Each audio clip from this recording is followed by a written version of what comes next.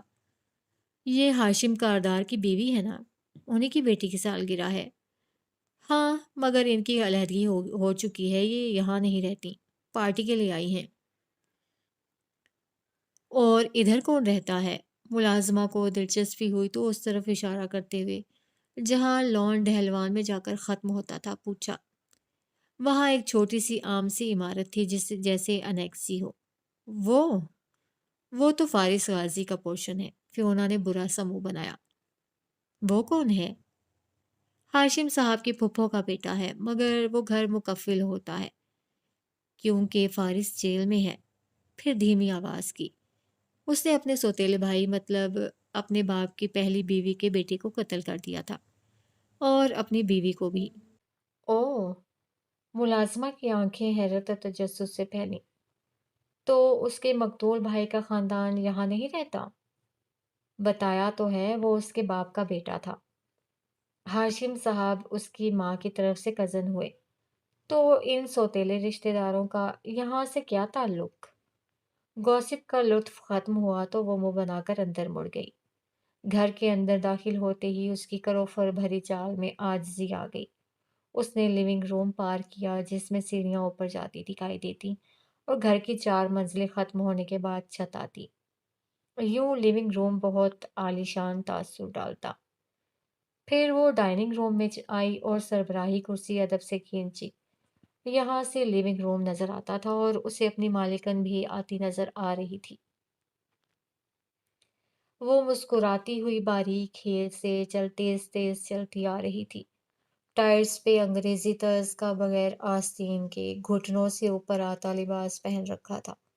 ہلکے بھورے ڈائی بال سیدھے اور کمر پہ تھے اور شیرنی جیسی آنکھیں تھیں۔ چہرہ خوبصورت و ملائم، وہ یقیناً کافی عمر کی تھی مگر بے حد اسمارٹ اور تر و تازہ۔ گڈ مارننگ مسز جواہرات۔ مارننگ، مسکرا کر جواب دیتی وہ سربراہی کرسی پہ ملکہ کی شان سے بیٹھی۔ نیپکن گود میں بچھایا اور باادب کھڑی فیونا کو شیریں لہجے میں مخاطب کیا۔ میرے بیٹے کدھر ہیں؟ ہاشم تیار ہو رہے ہیں اور نوشرواں بھی نہیں اٹھے۔ جواہرات نے جواب دیے بنا پلیٹ اپنے قریب کی۔ میم، آپ کی فلر ٹریٹمنٹ کی اپوائنٹمنٹ آج شام کی ہے، آپ نے ریمائنڈ کروانے کو کہا تھا۔ اور میں نے یہ بھی کہا تھا کہ ایسی باتیں آواز مدھم رکھ کر کیا کرو۔ اسی شیریں مسکراہٹ سے اس نے فیونا کو دیکھ کر کہا۔ اور اپنا میک اپ کم کرو، مجھے اسٹاف کی بے ربطگی بالکل پسند نہیں۔ Sorry ma'am. فیونا کی مسکراہٹ اڑنچو ہوئی، اس نے جلدی سے رومال سے لپسٹک رگڑی۔ جواہرات اب ناشتہ پلیٹ میں نکال رہی تھی۔ سیڑھیوں کے اوپر پہلے کمرے کا دروازہ بند تھا۔ اندر اے سی کی خنکی اور مردانہ پرفیوم کی مہک نے فضا کو معطر کر رکھا تھا۔ وہ ڈریسنگ ٹیبل کے شیشے کے سامنے کھڑا ٹائی کی نوٹ باندھ رہا تھا۔ کوٹ قریب ہی ٹنگا تھا، بال ماتھے پہ پیچھے کو سیٹ کیے، وجیح نقوش، شاندار شخصیت اور پرکشش سیاہ آنکھیں، بالکل جواہرات کے جیسی۔ دفتن ٹائی درمیان میں چھوڑ کر اس نے وقت دیکھا اور موبائل اٹھا کر چند بٹن دبائے، پھر ایک کال ملائی۔ باجوہ صاحب، ابھی آپ کو ایک ای میل بھیجی ہے، اس کو دیکھنے کے بعد آپ مجھ سے یقیناً بات کرنا چاہیں گے۔ اگلے کی بات سنے بغیر مسکرا کر فون بند کیا اور رکھ دیا۔ ٹائی کی نوٹ باندھ چکا تو فون بجا اور پھر بجتا گیا۔ 6-7 کالز آئیں مگر اس نے نہیں اٹھایا۔ ذرا خاموشی ہوئی تو اس نے ایک اور نمبر ملایا۔ خابر، کام ہو گیا ہے۔ اس لڑکی جو بھی نام ہے اس کو غائب ہونے کا کہہ دو۔ اب وہ باجوہ سے نہیں ملے گی اور دوپہر تک میری سیکرٹری اس کی پیمنٹ کلیئر کر دے گی۔ کال کاٹی ہی تھی کہ پھر سے باجوہ صاحب کی کال آنے لگی۔ اس نے مسکرا کر یس کیا اور آئینے میں دیکھتے ہوئے خود پہ پرفیوم چھڑکتے ہوئے بولا، کیسا لگا میرا تحفہ؟ اگر تم نہیں چاہتے کہ میں اس پہ تمہاری بیٹیوں کی رائے لوں تو آج بورڈ کے اجلاس میں تم میری قرارداد کے حق میں ووٹ دو گے، ورنہ میں کتنا بے رحم ہوں تم جانتے ہو۔ دوسرے کا غصہ، احتجاج، درخواست کچھ بھی سنے بغیر اس سے فون رکھ دیا۔ خود پہ 2-3 اسپرے مزید کیے، کف لنکس لگائے، کوٹ پہنا اور باہر نکلا۔ راہداری میں موجود باوردی ملازم نے فوراً اندر جا کر اس کا بریف کیس اٹھا لیا۔ وہ سیڑھیاں اتر کر نیچے آیا تو جواہرات جوس گھونٹ گھونٹ پیتی اسے ہی دیکھ رہی تھی۔ اس نے قریب آ کر اس کا ماتھا چوما، پھر دائیں ہاتھ کی کرسی کھینچتے ہوئے بیٹھا۔ میرا خیال تھا مسز کاردار اب تک آفس جا چکی ہوں گی۔ ساتھ ہی ہاشم نے ابرو سے فیونا کو جانے کا اشارہ کیا، وہ فوراً غائب ہو گئی۔ تمہاری ایکس وائف صبح سویرے آ گئی تو میں کیسے جاتی؟ شہری کیوں آئی ہے؟ ہاشم نے توست پہ اسپریڈ لگاتے ہوئے غیر دلچسپی سے پوچھا۔ جواہرات نے نزاکت سے شانے اچکائے۔ سونیا کی سالگرہ ہم نے اسے اس کے گھر نہیں کرنے دی تو وہ ہفتہ پہلے سے تیاری شروع کر کے انتقام لے رہی ہے۔ سونیا کو ساتھ لائی ہے؟ جواہرات نے نفی میں گردن ہلائی۔ اینی ویز باجوہ کا ووٹ میرے پاس ہے، یوں آج عبدالصمد کو ہم ووٹ آؤٹ کر دیں گے۔ جواہرات کھلے دل سے مسکرائی۔ یہ تم نے کیسے کیا؟ ہاشم مسکراتے ہوئے شانے اچکا کر بولا۔ ہاشم سب سنبھال سکتا ہے سوائے اس گھر کے اسٹاف کی۔ مطلب کوئی کام کا بندہ ہے یہاں؟ کبھی کوئی میری کار مار دیتا ہے، کبھی میرا سوٹ برباد ہو جاتا ہے۔ حد ہو گئی۔ آواز پہ دونوں نے اس طرف دیکھا۔ ٹراؤزر اور شرٹ میں نوشرواں بستر سے اٹھ کر آیا تھا اور بہت بگڑے موڈ میں آیا تھا۔ اب کیا ہوا ہے؟ ہاشم نے چھری کانٹے سے ٹکڑا توڑتے ہوئے مسکرا کر اس کو دیکھا۔ میرا سوٹ برباد کر دیا اس جاہل ریاض نے۔ آپ اس کی پے سلپ اس کے حوالے کر دیں ممی، میں نے اسے فارغ کر دیا ہے۔ سیب اٹھا کر اس میں دانت کاٹتے ہوئے وہ خفا خفا سا بولا۔ وہ 24-25 سال کا خوش شکل نوجوان تھا، ہاشم جتنا نہیں مگر اچھا تھا۔ فرنچ کٹ اور بالوں کی الجھی بکھری سپائکس، آنکھوں میں بیزاری اور لاپرواہی۔ جواہرات نے ناپسندیدگی سے اس کی بات سنی۔ تم کب بڑے ہوگے؟ جب ہاشم تمہاری عمر کا تھا تو وہ اتنا چھوٹا ہرگز نہیں تھا۔ ہاشم نے ماں کے ہاتھ پہ ہاتھ رکھا اور نرمی سے ٹوکا۔ میں سمجھا دوں گا نا، اور پھر نوشرواں کی طرف متوجہ ہوا۔ آج تمہیں آفس میں نظر آنا چاہیے۔ آؤں گا بھائی، مگر اپنے وقت پہ، اس نے اب مسکرا کر بے نیازی سے کہا۔ ہاشم نے بمشکل مسکراہٹ روکی۔ اسے نوشرواں پہ بہت کم غصہ آتا تھا۔ صبح ہو چکی ہے شیرو، اب تم بالکل نہیں سو گے اور تیار ہو کر آفس آؤ گے۔ اوکے، وہ لاپرواہی سے سیب کھانے لگا۔ ہاشم کا فون پھر سے بجنے لگا۔ اس نے جوس کا گھونٹ بھرا اور موبائل کان سے لگایا۔ ہاشم کاردار؟ نسوانی آواز نے استفسار کیا۔ ہاں آگے بولو۔ اس کا لہجہ بے لچک اور سپاٹ ہو گیا۔ میں کامران حیات کے آفس سے بات کر رہی ہوں، پلیز لائن پہ رہیے گا، کامران صاحب بات کریں گے۔ اپنے باس کو بولو کہ میں سیکرٹری سے بات نہیں کرتا، اسے مجھ سے کام ہو تو مجھے خود کال کیا کرے۔ بے نیازی سے کہہ کر اس نے موبائل بند کر دیا۔ جواہرات اور نوشرواں نے اپنی خفگی بھلا کر مسکراتی مگر فخریہ نظروں کا تبادلہ کیا۔ ہاشم کا موبائل پھر سے بار بار بجنے لگا تو شیرو کو کہنا پڑا، اٹھا لے بھائی بیچارے کی کال، شام کو اٹھاؤں گا، اسے پورا دن خوار ہونے دو، کام ہو تو ہاشم کاردار یاد آ جاتا ہے۔ وہ ناشتہ ختم کر کے اب اٹھ رہا تھا۔ جواہرات نے گردن اٹھا کر اسے دیکھا۔ کورٹ جا رہے ہو؟ پہلے آفس پھر کورٹ، جنرل نوید کے بیٹے والا مسئلہ، وقت پہ نہ گیا تو زمر سیٹلمنٹ سے انکار ہی نہ کر دے۔ اس مغرور عورت کا کوئی بھروسہ نہیں۔ زمر کو میرا سلام کہہ دینا، جواہرات نے دلچسپی سے کہا۔ شیور۔ ہاتھ صاف کر کے اس نے موبائل اٹھایا ہی تھا کہ وہ پھر سے بجا۔ ہاشم نے ہاں خبر بولو کہہ کر عجلت میں کال ریسیو کی تھی، مگر دوسری طرف جو کہا جا رہا تھا اسے سن کر وہ بالکل رک گیا، آنکھیں سکیڑ لی اور آہستہ آہستہ واپس بیٹھ گیا۔ اچھا، خیر، پچھلے 2 مہینے میں وہ کس کس سے ملا ہے اپنے وکیل کے علاوہ؟ مجھے ایک ملاقات کی تفصیل دو، تمہارے پاس 10 منٹ ہیں۔ سرد لہجے میں کہہ کر اس نے فون بند کیا تو وہ دونوں اسی کا چہرہ دیکھ رہے تھے۔ اس نے صرف ایک لفظ کہا، فارس۔ جواہرات کے ہاتھ سے سیب کی کاش پھسلی، آنکھوں میں الجھن ابھری۔ فارس؟ فارس کا کیا ذکر؟ اس کا کیس آج اس کا فیصلہ متوقع ہے۔ وہ ڈسٹرب لگ رہا تھا۔ جواہرات سانس لینا بھول گئی۔ اور تمہیں اب پتہ چل رہا ہے؟ ہاشم کی آنکھوں میں خفگی ابھری۔ میں اراضی کے مقدمات میں پھنسا تھا، اس طرف دھیان نہیں کیا۔ مجھے عجیب لگ رہا ہے کہ اس کا فیصلہ اچانک سے آنے والا ہے۔ ڈائننگ ہال میں خاموشی چھا گئی۔ جواہرات کی مسکراہٹ اب غائب تھی۔ وہ بالکل یک ٹک ہاشم کو دیکھ رہی تھی۔ ڈونٹ وری، وہ رہا نہیں ہوگا، ہاشم کو کہنا پڑا۔ اسے رہا ہونا بھی نہیں چاہیے، اور تم اس بات کو یقینی بناؤ گے ہاشم؟ وہ بے حد مضطرب لگ رہی تھی۔ میں سنبھال لوں گا ممی۔ ہمارے اس کزن کے رہا ہونے کا مطلب ہے عدالت کے نزدیک وہ قاتل نہیں ہے۔ یقیناً اگلا سوال یہ ہوگا کہ پھر قاتل کون ہے؟ نوشیروان نے سیب کھاتے ہوئے کہا۔ دونوں نے بے اختیار اسے دیکھا۔ اس کا ہلتا منہ رک گیا۔ یوں ہی کہہ رہا تھا، اس نے کندھے اچکائے۔ یہ بات میں دوبارہ تمہارے منہ سے نہ سنوں شیرو۔ جواہرات نے بمشکل غصہ ضبط کیا، پھر ہاشم کو دیکھا، جیسے خود بھی وہی سوال پوچھ رہی ہو۔ اس کی شیرنی جیسی آنکھوں میں تپش تھی۔ ہاشم نے ذرا سے کندھے اچکائے۔ فیصلہ اس کے خلاف ہی آئے گا، ڈونٹ وری۔ وہ باہر نہیں آئے گا، اور آ بھی جائے تو مجھے کوئی فرق نہیں پڑتا۔ تبھی اس کا فون پھر بجا۔ اس نے فوراً کال وصول کی۔ ہاں خاور؟ اچھا۔ سنجیدہ سپاٹ تاثرات کے ساتھ وہ سنتا رہا، پھر فون رکھ دیا۔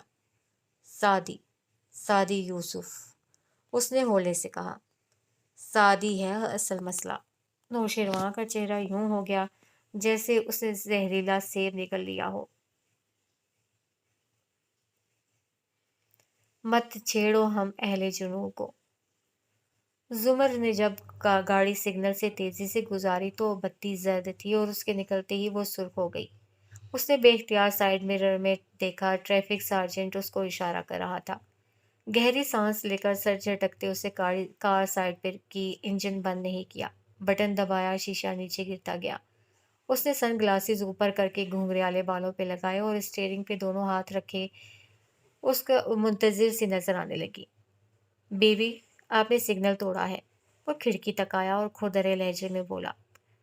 سگنل میرے گزرنے کے بعد ریڈ ہوا تھا۔ اس نے گردن ذرا اٹھا کر بے نیازی سے جواب دیا۔ نہیں جی، آپ نے لال بتی کراس کی ہے، چالان بنتا ہے۔ وہ بک کے صفحے پلٹتے معمول کے مطابق کہہ رہا تھا۔ آپ اسے سنبھال کر رکھیں، کیونکہ ہم دونوں کو پتا ہے کہ میں نے سگنل نہیں توڑا۔ بتی زرد تھی تو آپ کو معلوم ہوگا کہ زرد کے بعد بتی لال ہوتی ہے، آپ کو نہیں گزرنا چاہیے تھا۔ وہ قلم کھول رہا تھا۔ پھر آپ کو بھی معلوم ہوگا کہ آپ کے سگنل کا ٹائمر خراب پڑا ہے۔ اس نے سگنل کی جانب اشارہ کیا۔ تو مجھے کیسے پتا چلے گا کہ کتنے سیکنڈ بعد بتی سرخ ہونی ہے؟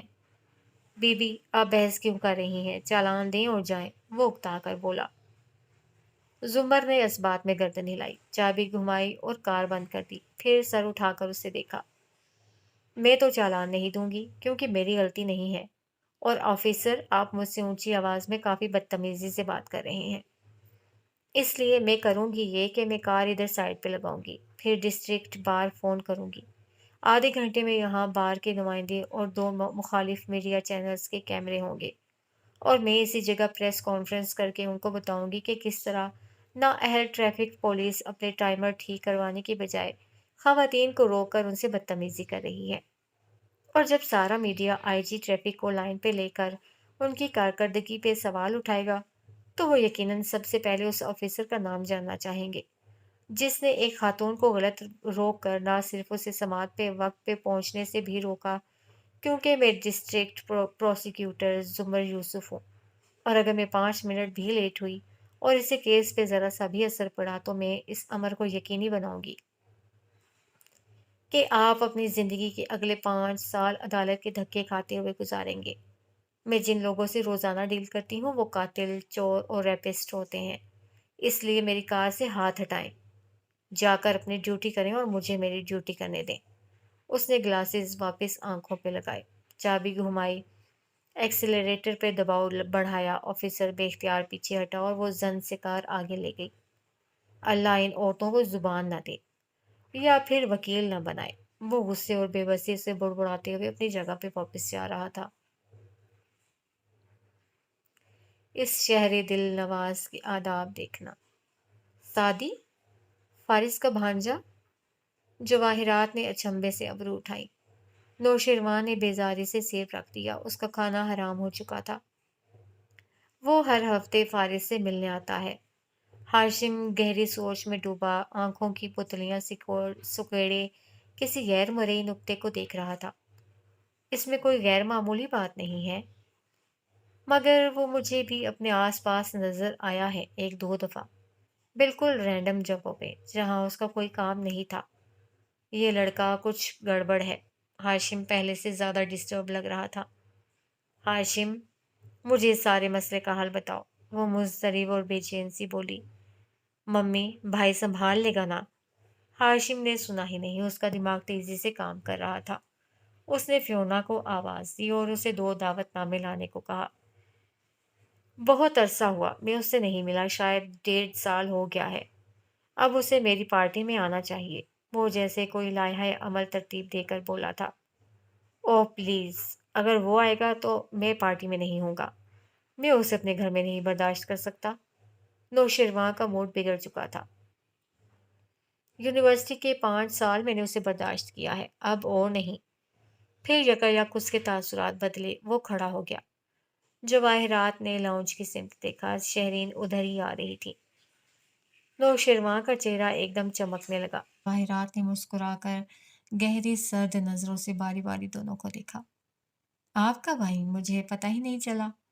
نوشیروان کو اپنے رف حلیے پہ جیسے شرمندگی ہوئی تھی۔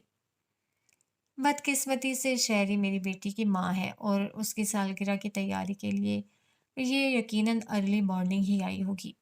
ہاشم مسکرا کر کہتے ہوئے اٹھا اور مڑ کر اسے دیکھا۔ وہ بیزاری سے نظر انداز کر کے جواب دیے بنا جواہرات کی طرف متوجہ ہوئی۔ میں نے سٹنگ ارینجمنٹ فائنل کر دی ہے، آپ دیکھ لیجیے گا۔ پھر نوشیروان کو دیکھ کر تکلفاً مسکرائی۔ ہاشم تب تک باہر نکل چکا تھا۔ لسٹ میں 2 نام اور بھی ایڈ کرنے ہیں، سعدی یوسف اور زمر یوسف۔ جواہرات نے اسی سرد مسکراہٹ کے ساتھ نشاندہی کی۔ شہرین ذرا چونکی۔ سعدی؟ وہ فارس کا بھانجا؟ آپ اسے جانتی ہیں؟ نوشیروان کو برا لگا، وہ ابھی تک کھڑا تھا۔ کچھ زیادہ نہیں۔ وہ سنبھل کر بے نیاز نظر آنے لگی۔ پھر جب جانے کے لیے پلٹی تو جواہرات نے آواز دی، کیا تم شام میں آؤ گی؟ نہیں، وہ باہر جا چکی تھی۔ جواہرات نے مسکرا کر نوشیروان کو دیکھا اور نزاکت سے ایئر رنگ پہ انگلی پھیرتے ہوئے بولی، وہ ایک دن میں بھی دوسری دفعہ اس گھر میں آنا پسند نہیں کرتی۔ نوشیروان چونکا، پھر خفیف سا سر جھٹکا اور کھڑا ہو گیا۔ یہ سادی لوگوں کا ریسٹورنٹ وہی ہے نا؟ بات بدلنے کو اس نے پوچھا، یا پھر وہ واقعی اسی نہج پہ سوچ رہا تھا؟ جواہرات نے شانے اچکا کر گلاس لبوں سے لگا لیا تھا۔ ہوا کی زد پہ بھی 2 چراغ روشن ہے۔ ہوا صبح ابھی تازہ تھی اور سفیدی سنہرے پن میں نہیں بدلی تھی۔ کاردارز کے گھر گو کہ ناشتہ ختم ہو چکا تھا۔ فجر کی آئس، شہرین واپس، نوشیروان دوبارہ سونے اور ہاشم کورٹ کے لیے نکل چکا تھا۔ مگر اکثر گھروں میں ناشتے، اسکول، کالج کی تیاری ابھی بھی چل رہی تھی۔ اس سیکٹر کے درمیانے درجے کے گھروں میں ایک بہت چھوٹے باغیچے والا گھر بھی تھا، جس کی بیرونی تختی پہ ذوالفقار یوسف مرحوم لکھا تھا۔ گھر کے اندر جاؤ تو کمروں سے کمرے نکلتے تھے۔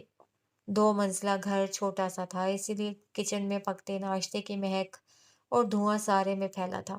ایک فربہی مائل خاتون پراٹھا توے پہ پلٹتے ہوئے غصے سے زور زور سے آوازیں بھی دیے جا رہی تھیں، اسامہ، حنین، اٹھ جاؤ، وین آنے والی ہے۔ کیا امی، میں کب کا تیار بھی ہو چکا ہوں، ایک 13 برس کے لڑکے نے ناراضی سے کہتے کچن میں جھانکا۔ وہ یونیفارم میں ملبوس تھا اور برش سے گیلے بال سنوار رہا تھا۔ اس کے بال گہرے بھورے اور گھنگریالے تھے، بالکل اپنی زمر پھپھو کی طرح۔ ندرت نے عجلت میں مڑ کے اسے دیکھا۔ اچھا، شاباش۔ اور حنین کدھر ہے؟ کٹو بیگم ابھی تک سو رہی ہیں۔ کتنی دفعہ کہا ہے سیم کہ بڑی بہن کو ان ناموں سے مت پکارا کرو۔ گن کر بتاؤں کتنی دفعہ امی؟ اس سے پہلے کہ وہ جوتا اتارتی وہ بھاگ چکا تھا۔ ایک کمرے میں آ کر وہ رکا۔ وہاں دو پلنگ مخالف دیواروں سے لگے تھے۔ ایک ہی سائڈ پہ اسامہ کا بیگ رکھا تھا، دوسرے پہ لحاف منہ تک لیے وہ سو رہی تھی۔ حنین! اس کے نام کو لمبا کھینچ کر پکارا۔ کٹو بیگم اٹھ جاؤ! پھر غصے سے اس کا لحاف میں دبکا بازو ہلایا۔ اندر کوئی جنبش نہیں ہوئی۔ اسامہ کے تاثرات بدلے، آنکھوں میں شرارت چمکی۔ وہ پائنتی کی طرف آیا۔ وہاں ایک نسوانی پیر لحاف سے باہر تھا۔ اس نے دو انگلیوں سے پیر کے نیچے گدگدی کی۔ پیر تیزی سے اندر کھینچا گیا، ساتھ ہی لحاف اتار کر وہ دھاڑی۔ بدتمیز! الو، میں تمہیں چھوڑوں گی نہیں۔ جھک کر بیٹھ کے آس پاس جوتا تلاش کیا مگر وہ بھاگ کر چوکھٹ کے باہر چھپ گیا تھا۔ پھر کچھوے کی طرح گردن اندر کر کے بولا، وین آنے والی ہے، آج میں تمہیں چھٹی نہیں کرنے دوں گا کٹو بیگم۔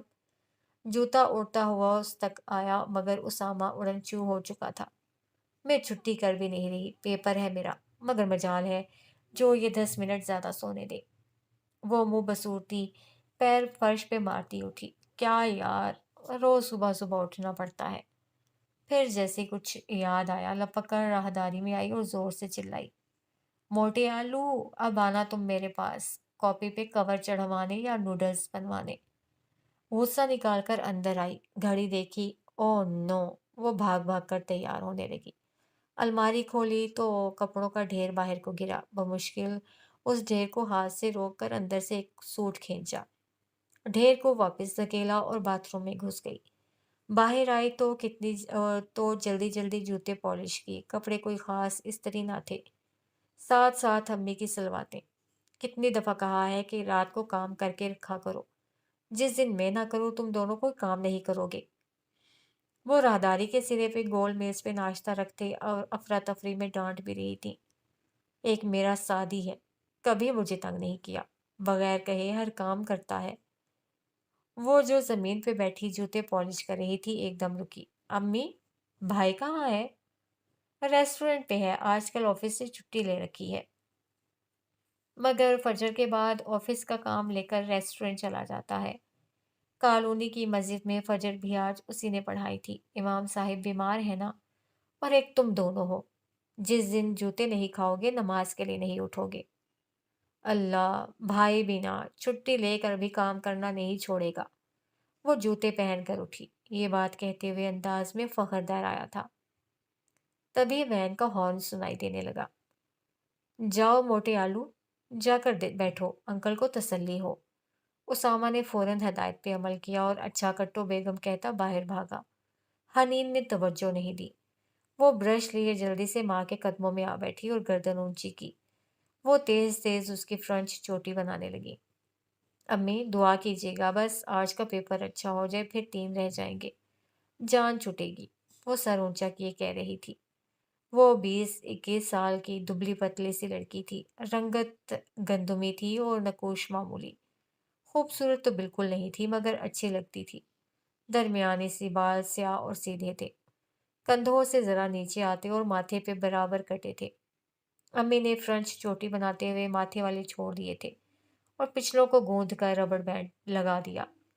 بیگ اٹھا کر دوپٹہ کندھے پر برابر کر کے باہر نکلتے نکلتے حنین نے ایک دم مڑ کر ندرت کو پکارا، امی، بھائی نے وعدہ کیا تھا کہ آج فارس ماموں رہا ہو کر گھر آ جائیں گے۔ امی، کیا وہ واقعی آ جائیں گے؟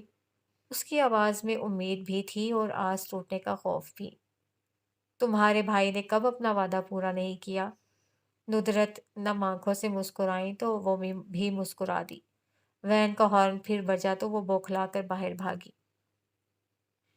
اسامہ اگلی سیٹ پہ انکل کے ساتھ بیٹھا تھا اور پچھلی نشستوں پہ لڑکیاں بیٹھی تھیں۔ حنین کے بیٹھتے ہی وین چل پڑی۔ اس کی کلاس فیلو رافیہ نے ذرا منہ بنا کر کہا، حنین جلدی آیا کرو۔ اسامہ نے گردن موڑ کر اسے دیکھا۔ رافیہ باجی، جب آپ لوگ 31 اسٹریٹ میں رہتے تھے اور آپ کو ہم سے بعد میں انکل پک کرتے تھے تو ہم بھی آپ کا اسی طرح انتظار کرتے تھے۔ رافیہ ہونٹ سکیڑ کر خاموش رہی۔ حنین نے فاتحانہ نظروں سے اسے دیکھا اور اپنا بیگ آگے اسامہ کی طرف بڑھایا جسے اس نے اپنے قدموں میں رکھ لیا۔ رافعہ اور سجل نے بھی اپنے اپنے بیگ اسی نیت سے اٹھائے کہ ذرا زیادہ آرام سے بیٹھ سکیں۔ اس سے قبل کہ وہ اپنے بیگ آگے پاس کرتیں، حنین نے بازو بڑھا کر اسامہ کی گردن کی نبض محسوس کی۔ پھر لڑکیوں کو دیکھتے ہوئے ایکسائٹڈ سی بولی، ابھی سانس لے رہا ہے، ایسا کرو تم سب اپنے بیگز دے دو تاکہ بچے کا سانس صحیح سے تو بند ہو۔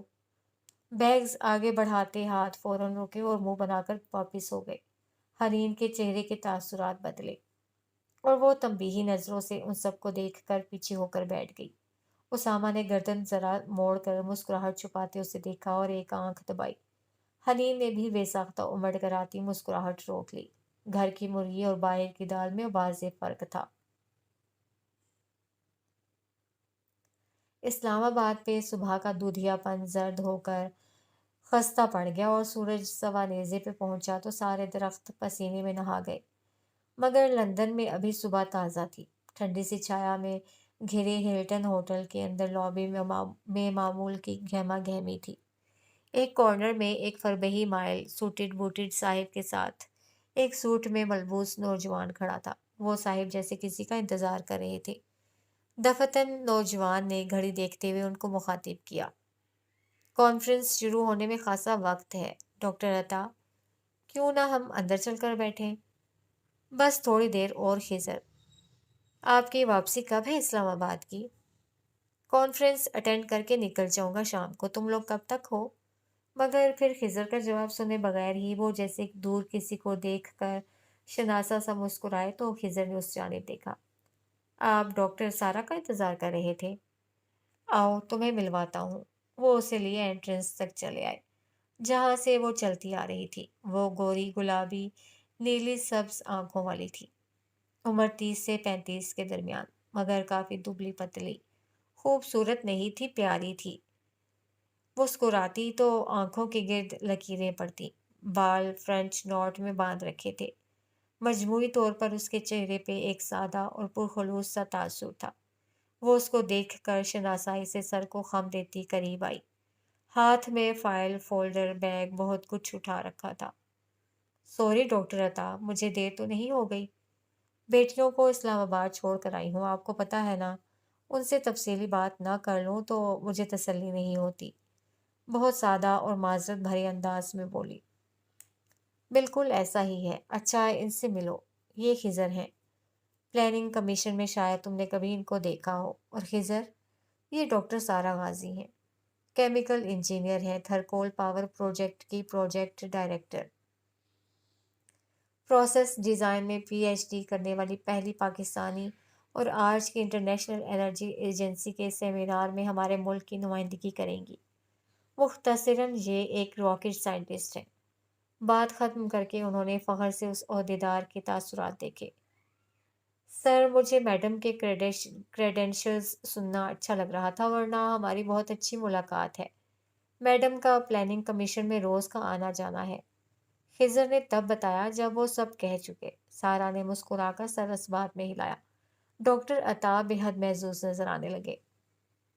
میں بڑوں کو نہیں ٹوکتی، ورنہ مجھے اپنے کریڈینشلز سننا بالکل بھی اچھا نہیں لگ رہا تھا۔ پھر خضر کی طرف متوجہ ہوئی، اور سنائیں خضر، پلاننگ کمیشن والے ٹھیک ہیں؟ سنائیں گی تو آپ میم، آپ لوگوں نے انٹرنیشنل کورٹ میں آئی ایم ایف کے خلاف کیس جیتا ہے، جتنی مبارک دوں کم ہے۔ جی خضر صاحب، اس کا تو گورنر صاحب کو کریڈٹ جاتا ہے، جنہوں نے اپنے خرچ پہ کیس لڑا تھا۔ وہ ابرو اٹھا کر سادگی اور خوشی سے کہہ رہی تھی۔ کوئی شک نہیں، ڈاکٹر عطا نے تائید کی، پھر جیسے کچھ یاد آنے پہ پوچھنے لگے، ڈاکٹر سارا، کل ہی کسی نے مجھ سے پوچھا تو سوچا آپ سے معلوم کر لوں، آپ کے ہسبینڈ کے مرڈر کیس کا کیا بنا؟ سارا کی مسکراہٹ پھیکی پڑی، آنکھوں میں سائے لہرائے۔ اس نے خفیف سا سر جھٹکا۔ پلاننگ کمیشن کے عہدیدار نے سوالیہ ڈاکٹر عطا کو دیکھا۔ سارا کے ہسبینڈ وارث غازی نیب آفیسر تھے، 3-4 سال پہلے ان کا مرڈر ہوا تھا، ان کے بھائی نے ہی کیا تھا۔ سارا، کیا اسے سزا ہوئی؟ وہ دوبارہ اس کی طرف متوجہ ہوئے۔ بہت افسوس ہوا۔ خضر کو جیسے شرمندگی ہوئی۔ میں نہیں جانتی کہ ان کے بھائی نے قتل کیا بھی تھا یا نہیں ڈاکٹر عطا، سب کہتے تھے کیا تھا تو شاید کیا ہو،